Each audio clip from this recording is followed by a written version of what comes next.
Olá a todos que estão nos assistindo. Está começando mais um videocast do curso de Agronomia FAG, na matéria de Comunicação e Extensão Rural, da professora Ana Paula.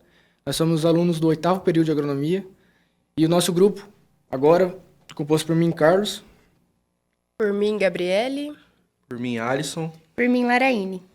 Vamos falar um assunto muito atual hoje em dia, que é a importância do manejo frente às mudanças climáticas. Bom, e o que seriam as mudanças climáticas? Vocês já pararam para pensar que hoje em dia o clima está sendo muito variável? Por exemplo, seca fora de época, muita chuva, granizo muito frequente e assim por diante? Bom, hoje nós trazemos aqui o convidado Arthur para debater um pouco e conversar um pouco sobre esse assunto. Bom, é um prazer estar aqui. Hoje, recentemente me formei como engenheiro agrônomo, tenho 1 ano de formação. Nós trabalhamos lá na propriedade com uma sucessão familiar, onde temos produção de gado de corte com a raça Nelore e produção agrícola das grandes culturas, que seria soja e milho. E no inverno a gente acaba intercalando também uma aveia, né, fazendo uma integração lavoura-pecuária. Bom, Arthur, quando você estava na faculdade, era muito comentado esse assunto da importância do manejo frente às mudanças climáticas? Era bastante comentado, porém era pouco aplicado ainda, né? A gente observava na região que poucas pessoas faziam. Inclusive, quem fazia geralmente tinha formação de engenheiro agrônomo. E você acredita que essa integralização de lavoura-pecuária dá certo? Dá certo, porque nós trabalhamos aí por uns 10 anos, né? Como falei, é uma empresa familiar, né? Fazenda. Trabalho com meu pai hoje. Nós sempre mantivemos a parte da lavoura como um refúgio de aveia. Então, lógico, era uma área cercada e como nós trabalhamos com gado de corte, nossa produção é o bezerro, até o desmame dele de 8 meses. Quando se trata de uma região como a nossa, região sul, que você sabe que é 95% de chance que vai gear no inverno, você tem que ter um planejamento, né, para questão de alimentação desses animais. Então pensa, você trabalha com uma vaca e um bezerro no pé, né, ela basicamente está alimentando 2. Hoje, cada 2 bezerros de 4 meses equivalem a um animal que come, vamos dizer, peso normal dele de 400 quilos, né? Então, a gente fazia aveia, aí quando chegava o inverno, geava, o que acontece com as gramíneas, né? O clima favorável delas é o verão, é o calor. Então, aquela chegada de inverno já travava o crescimento. Aí, se vinha geada, já queimava todo o capim, o pouco capim que você tinha. Então, a gente manejava o gado para a área agrícola de aveia. Pontos negativos. Vai compactar o solo. O gado caminha demais. Gente, o gado caminha a manhã inteira. Principalmente quando você tem reservatório de água longe do ponto de onde eles estão pastando. Então, eles caminham comendo, voltam comendo, e daí vão beber água. O que a gente fazia para amenizar isso? Colocava o gado de manhã, toda manhã, e de tardezinha já retirava, não deixava pousar na área. Justamente porque você podia acabar com toda a sua área de aveia, né? E quando chovia, nem pensar. Não usava a área. Porque daí é o mesmo princípio de causar erosão, de causar compactação. Você está com uma condição ruim de solo, né? O solo molhado, imagina 200, 300 animais caminhando lá. Então, sim, seria ruim. Mas a parte de compactação, posso garantir para vocês que ela é mínima. É muito mais, eles te dão muito mais do que te tiram. Porque quando você faz uma aveia inverno, que é a tua integração lavoura-pecuária, você está fazendo uma rotação de cultura. Você não está plantando trigo, você não está fazendo milho safrinha. Porque a nossa rotação de cultura é isso, é trocar a cultura naquela estação, né?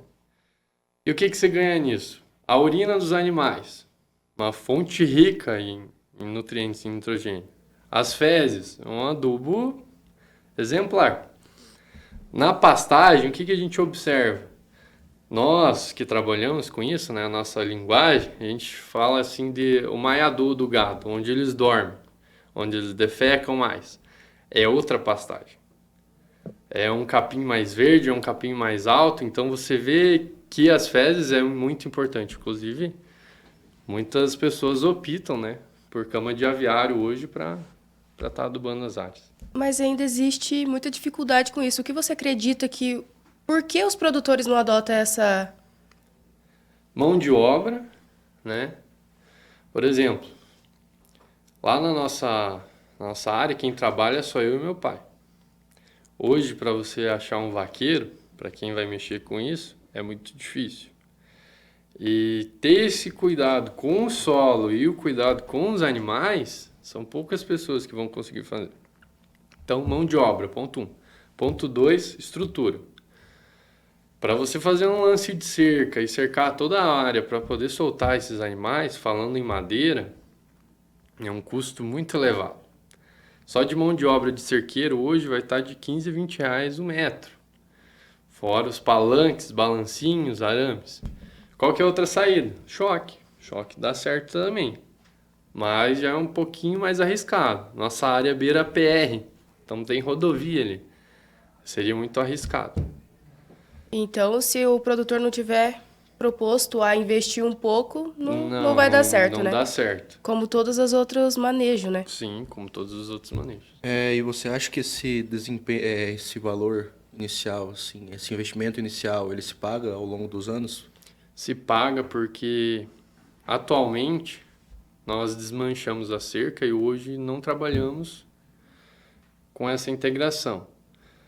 Mas, como eu mencionei para o meu pai, é basicamente um arrependimento que a gente tem hoje. Teve muita diferença no custo? O custo da aveia ela tem sido bem assim volátil. Tem lugares que você chega a pagar R$5 o quilo, que é um absurdo. Então, hoje, vou plantar uma aveia para cobertura do meu solo. Não é bem assim, ela não é barata. É difícil de achar também. É difícil de achar.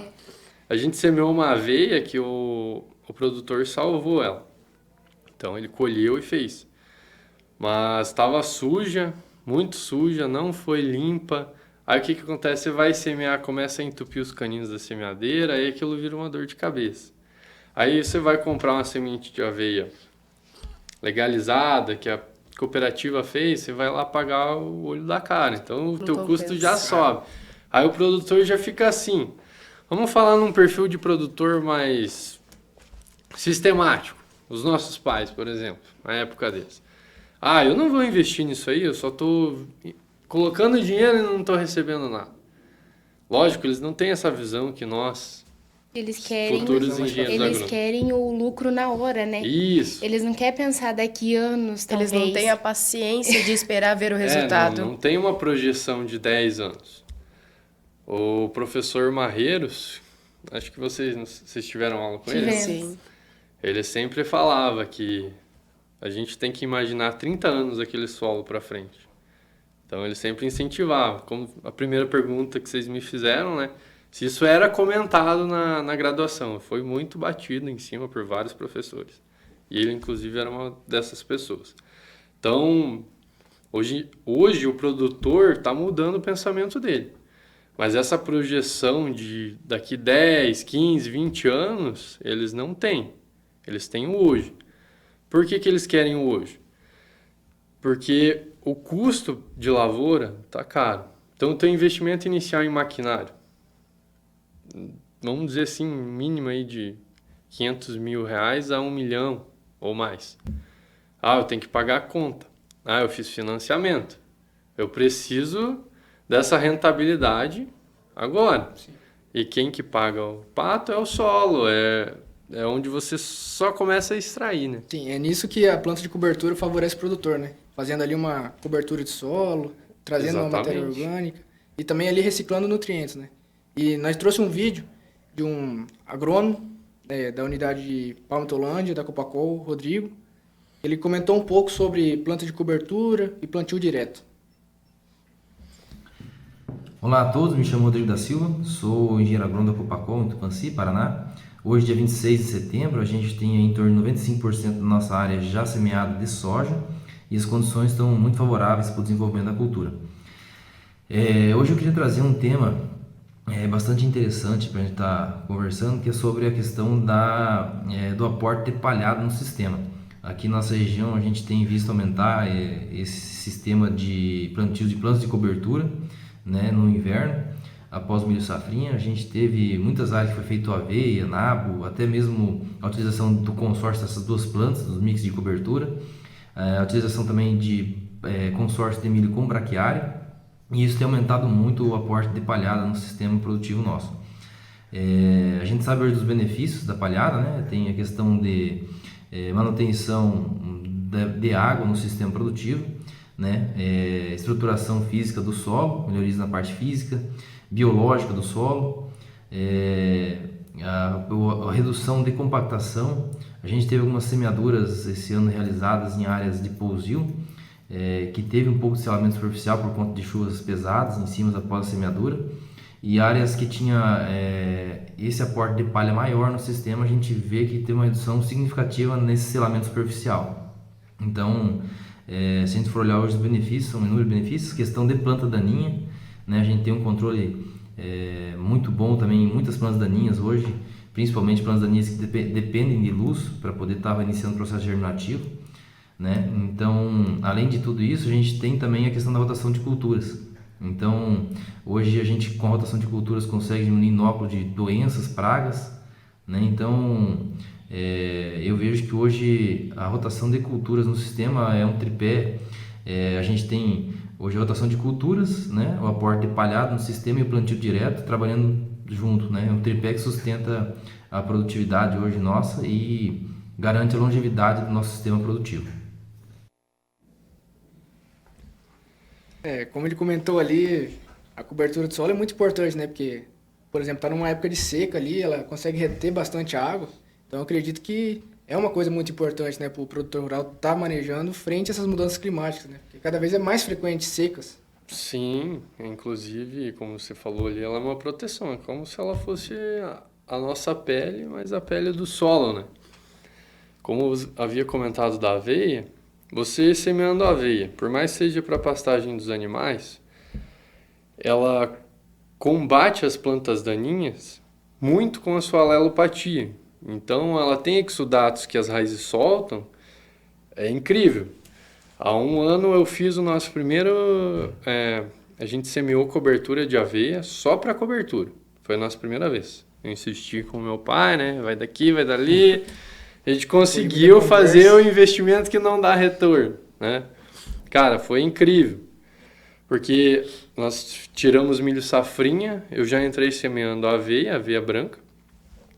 Onde deu falha da aveia, ou que na hora do plantio, por exemplo, tem piloto automático. Aí você plantar em cima da palhada de milho recém-feito, você não enxerga nada. Você passa o disco, semeadeira só com disco, não dá sinal de nada. Aí ficava aqueles barrigão assim. Em volta não tinha nada, não tinha buva, não tinha nenhuma planta daninha. Mas aonde deu a falha, tinha. É incrível. Então é muito vantajoso, né? Hoje a gente está trabalhando, esse ano nós fizemos novamente. Uma pena que só ficou uns 30, 40 dias, mas ainda insistimos, né, em fazê-la. Ainda compensa, eu acredito. Sim. Compensa muito. Outra coisa também, que também as plantas de cobertura, né, ela estrutura o solo. Faz também a planta, tipo a soja, por exemplo, agora, aguentar muito mais a época de seca. Sem falar da seca, também falar um pouco mais da chuva. Controla bastante a erosão, né? Ajuda bastante nesse aspecto. É que aumenta a infiltração do solo, né? Uma planta excelente para isso seria a braquiária. Só um ponto que eu acho que eles deveriam melhorar é que, por exemplo, se você fazer um consórcio milho braquiário, você já não tem direito mais a seguro. Aí você tira o incentivo. Alguns pontos têm que ser melhorados. Sim, pensando um pouco mais na retenção de água no solo, vocês praticam algum manejo na propriedade? Por exemplo, como curva de nível adequada? Assim? Sim. Esse ano nós fizemos o terraceamento, medimos com teodolito. Também adquirimos recentemente um escarificador. Então, escarificamos as curvas de níveis. A gente subiu essas curvas que estavam estourando. Onde tinha erosão, escarificava. passando na vertical.